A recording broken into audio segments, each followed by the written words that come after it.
Hey, what's up everybody? Mark Wahlbeck here, and here's a new story just for you. I'm really excited about this particular story because it's actually the first chapter of a book that I'm writing, and the book is about halfway done. So let me know what you think about it. But I always thought it would be cool to write a story about like a young nerd tech person who maybe finds out things he wasn't supposed to find out and actually gets thrown in prison. But in this modern future society, prison, death row, people fight to the death. Just like the gladiators back in Roman times. I always wonder what it'd be like if we could bring back the gladiator arena that we used to have in the Roman times to our modern world. What would it be like? The weapons, the people who are in there, the fandom, you'd have your celebrities and, your celebrity criminals and things like that. And so you get this nerdy kid who's thrust into this crazy environment, and that is where this book comes in. It's called Breakout, and it's about a guy named Mason who finds out things he shouldn't,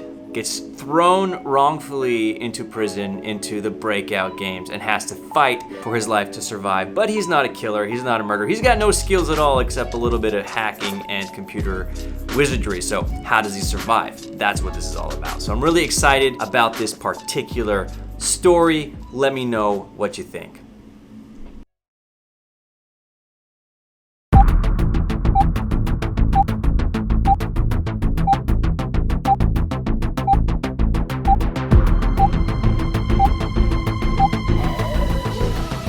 Breakout. I just can't hold it in any longer. I spring from the metal bench and grasp the bucket that is hanging on the inner hull of the plane. I puke and then puke again more violently. As I gasp for air, my guts feel as if they will hurl themselves out of my body. That's what I get for skipping breakfast today. Of course, I suppose anyone in my situation would have passed on breakfast. As I finally come to my senses, I turn toward the sound of clapping and cheering. The other 19 players in the cabin are clearly congratulating me on a vomit well spewed. I stammer back to my seat and plop down. As the clapping dies down, a large bald man, complete with handlebar mustache, points at me. He pulls the trigger of his imaginary gun. What was that guy's name? Is it Hammer? Almost everyone has a nickname. It's hard to keep track of them all. There was a sudden slapping sound and then a burst of pain in my left shoulder blade. Heat flushes up from my gut to my head. Was this rage I was feeling? I could definitely use some of that 10 minutes from now. What the hell, man? I shout at the dude sitting next to me. This guy I did know. It's Javi. Just like everyone else, he is wearing our standard preliminary game uniform. A sleeveless black shirt and a large backpack strapped across the chest, the parachute pack. You gonna die today, ese?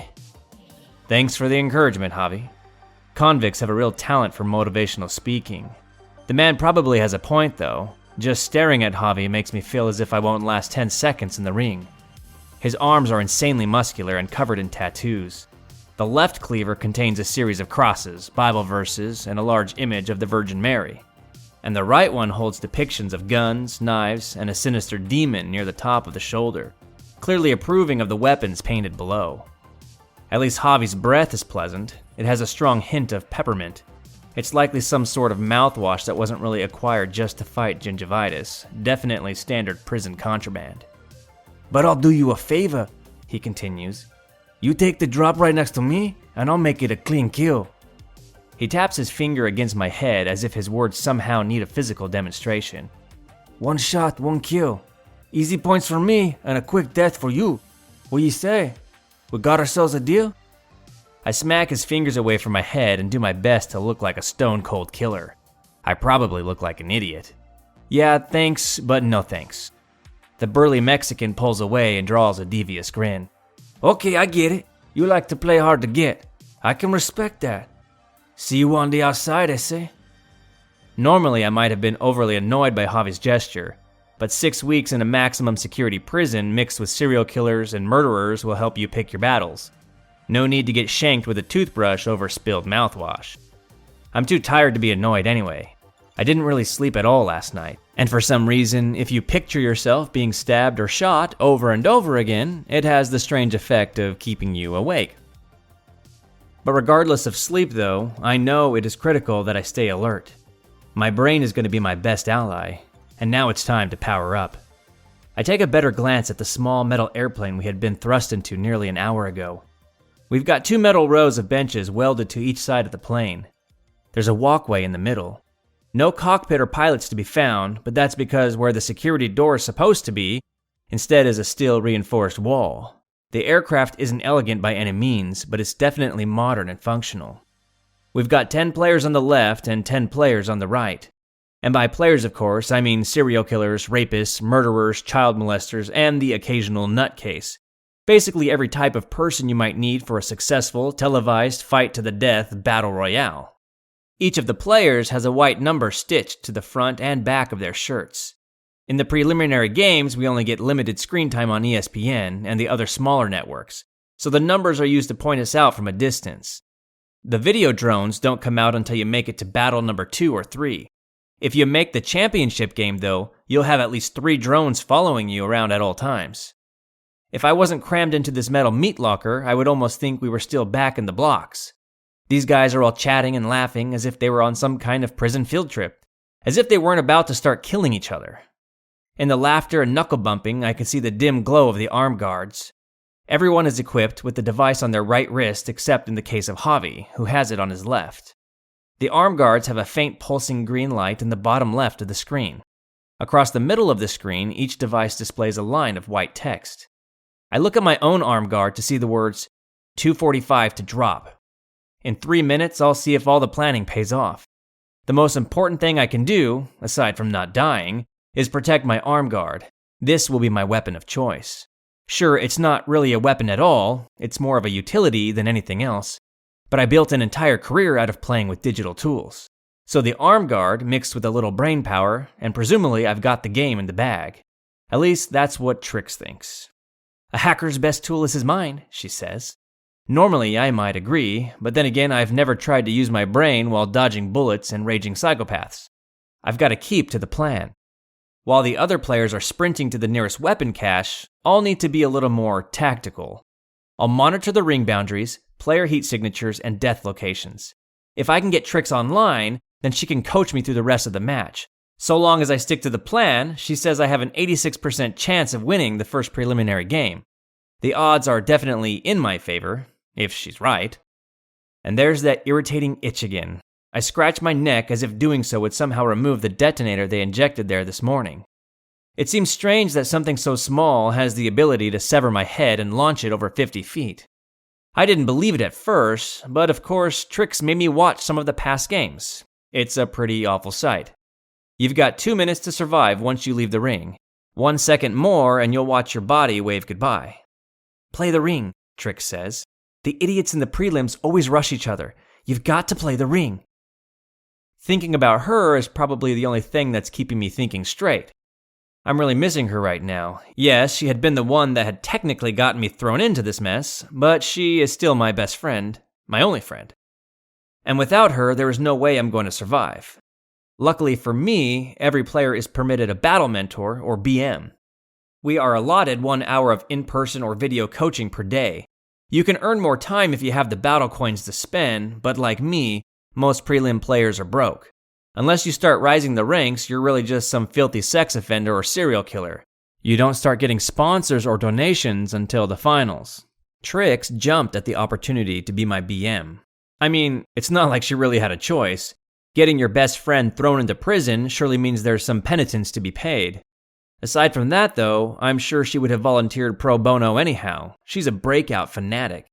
She's watched and bet on every game since Breakout launched 7 years ago. She knows every championship game finalist by name. Hell, if they made trading cards of the players, you could be sure she'd have the whole collection. I take in a breath to clear my mind, and instead of clarity comes the stench of halitosis. A revolting contrast of peppermint. I look up to see a gangly white man sitting directly in front of me. He's leaning in way too close to my face, and I pull back slightly. My body shudders as I further take in this wretch of a man, complete with scraggly blonde hair that drops all the way to the bench. The man's eyes seem to be smiling and demented at the same time. "Hey kid, you're that computer nerd, right? You slit your boss's throat? I heard you gave it to her real good before she died. Or was it posthumous? I always considered myself a little necrophiliac. though I never got the chance to give it a try. Wow, the wolves are out in full force today. My stomach turns at the imagery of having sex with my former boss. She was a pretty lady, but had the personality of a slug, which is to say dull and slimy. Of course, I never slept with her or killed her for that matter, but even now I cringe at the memory. I don't even have to ask this dude what he did to know that he's a Chester. These guys are the worst. I was never a fan of Breakout, but a part of me cheered inside when it was announced that all child molesters would be thrown in the games. Looking at this weirdo, I can say that my opinion hasn't changed. Yeah, I know you too, buddy, I say with confidence. Want to know an interesting fact? Chesters like you have less than 1% chance of winning the games. In fact, people like you don't usually make it past the first prelim game. If I was hoping for the guy to just lean back and leave me alone, I can now be disappointed. He sits upright and then grins from ear to ear. He then rests his hands on his thighs and begins to rub them methodically. He offers up a disgusting moan from his lips. You're a feisty one. I like that.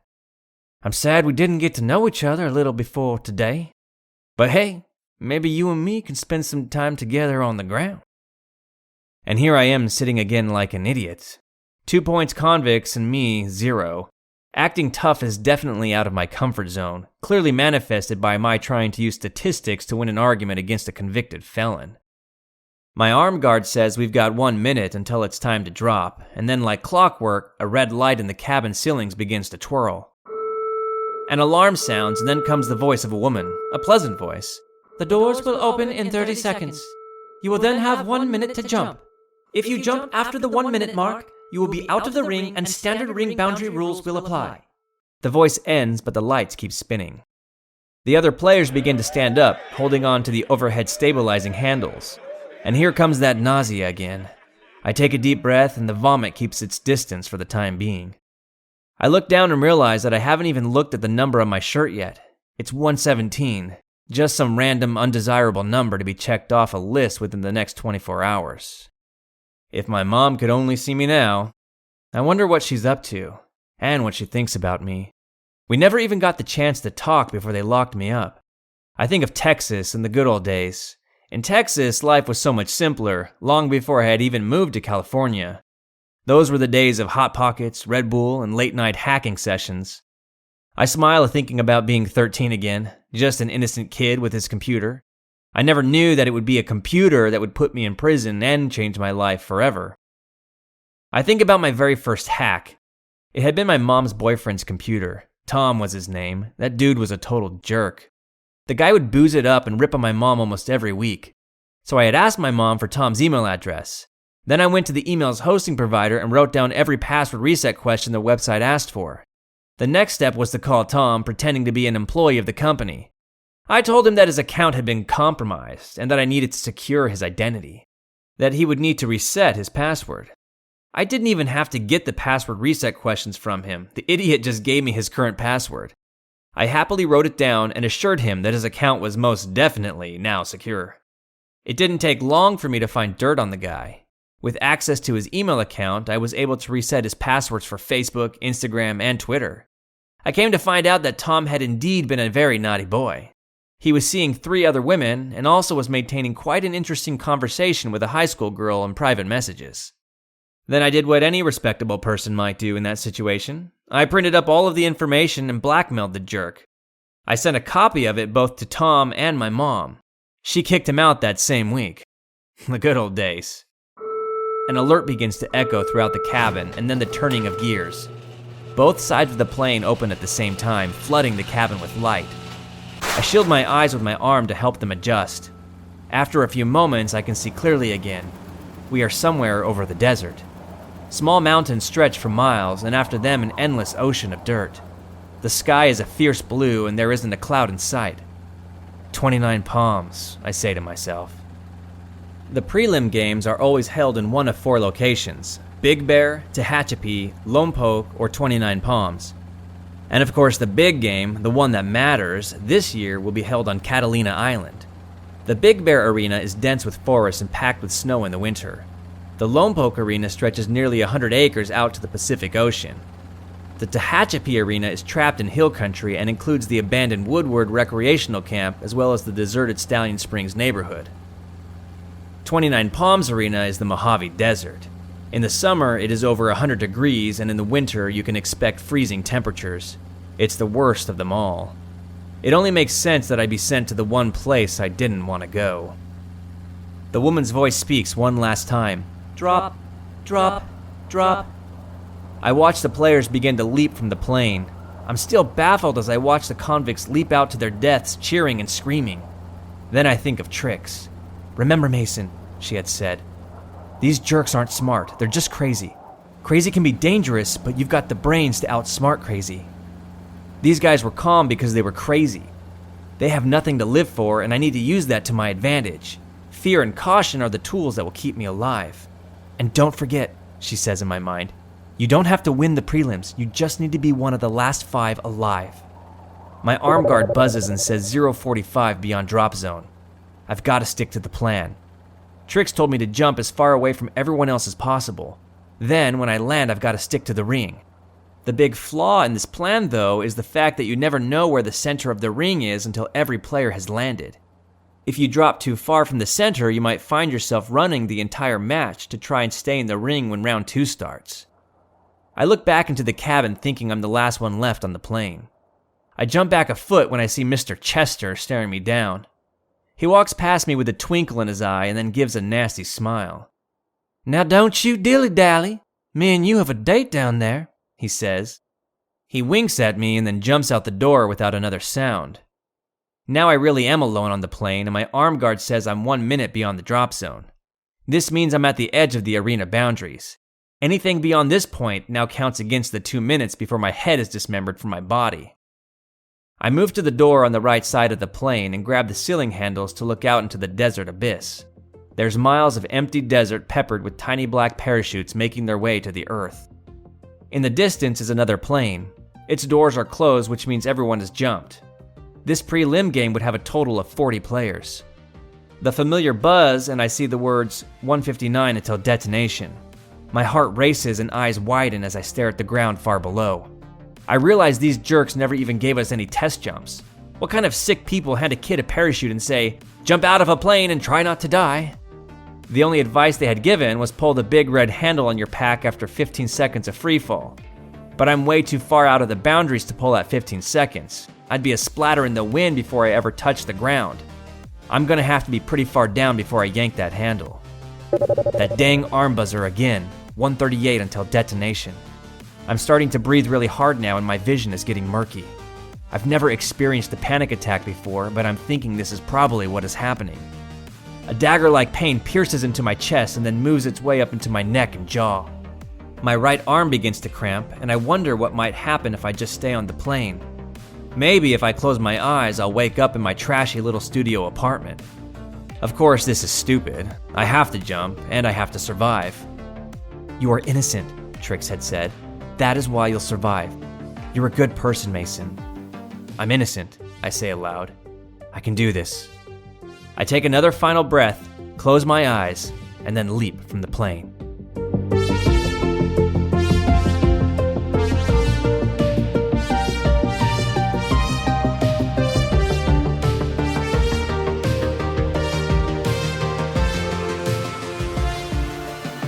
Hey everyone, thanks for watching. Thanks for listening. If you want more stories like this, all you have to do is click subscribe and that little bell, click that as well too so you can get notified whenever these new stories drop. I'm doing more and more and more just for you. So until next time, this is Mark Wahlbeck here. See you later.